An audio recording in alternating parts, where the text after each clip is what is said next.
In today's video, I'm going to teach you how to create dependencies in Notion. Dependencies are really useful when you're managing tasks or projects, and you want to show that one task has to be finished before another one can start. Notion has this built in, but it only appears in certain types of database views, so we'll walk through it step by step. First, open the database where you're tracking your tasks. For this feature to work properly, you'll want to be in either a timeline view or a table view that has dates set up.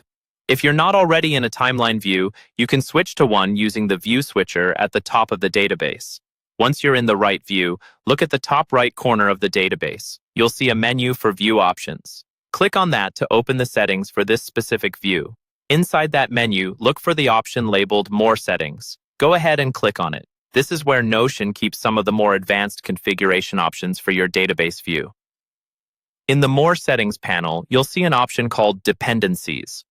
Click on Dependencies to open the dependency settings for this view. Right now, they're turned off by default, so the next thing you need to do is click Turn on Dependencies. When you turn dependencies on, Notion will create two special relationship properties for your database. These are usually called something like blocking and blocked by. The blocking field shows which tasks this one is holding up, and blocked by shows which tasks need to be completed before this one can move forward. If you see fields you can rename or configure, click on the highlighted areas to adjust the names or confirm the default ones. Clear naming really helps later on, especially with bigger projects.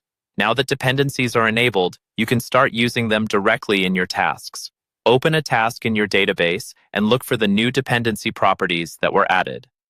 Click into the first highlighted field and start typing the name of the task that this one is blocked by, or that it's blocking. Notion will suggest existing tasks from your database as you type. Select the appropriate one from the suggestions. Repeat the same process for the other dependency field, typing and selecting the correct related task.